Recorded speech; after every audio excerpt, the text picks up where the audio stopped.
ایک گھنے اور سرسبز جنگل میں جہاں سورج کی کرنیں بھی پتوں سے چھن چھن کر آتی تھیں، وہیں ایک خوبصورت ہرن رہتا تھا جس کا نام چنچل تھا۔ چنچل نہایت تیز دوڑنے والا ہرن تھا اور پورے جنگل میں اپنی پھرتی اور خوبصورتی کے لیے مشہور تھا۔ وہ ہر دن نئی جگہوں پر دوڑ لگاتا، جھیلوں میں پانی پیتا اور قدرت کے حسین مناظر سے لطف اندوز ہوتا۔ مگر ایک دن ایسا ہوا کہ چنچل دوڑتے ہوئے ایک ناہموار پتھر پر پاؤں مار بیٹھا اور زور سے گرا۔ اس کے پچھلے پاؤں میں گہری چوٹ آئی اور وہ تکلیف سے چلانے لگا۔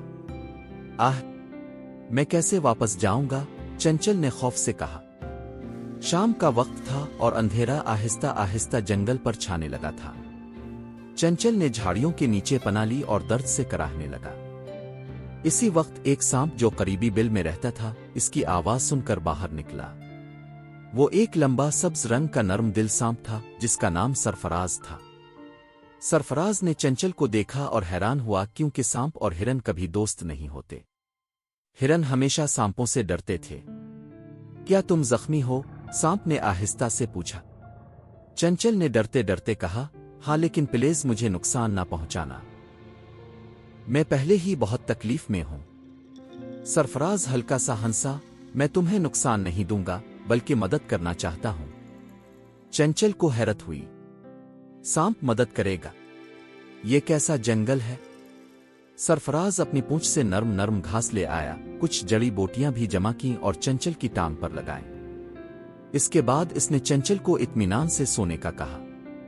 اگلے دن چنچل نے خود کو پہلے سے بہتر محسوس کیا۔ سرفراز نے ساری رات اس کی نگرانی کی تھی تاکہ کوئی جانور اسے نقصان نہ پہنچائے۔ تم تو سچ میں مہربان ہو، چنچل نے کہا۔ سرفراز مسکرایا، دوستی رنگ ذات جسم کی شکل نہیں دیکھتی، بس نیت صاف ہونی چاہیے۔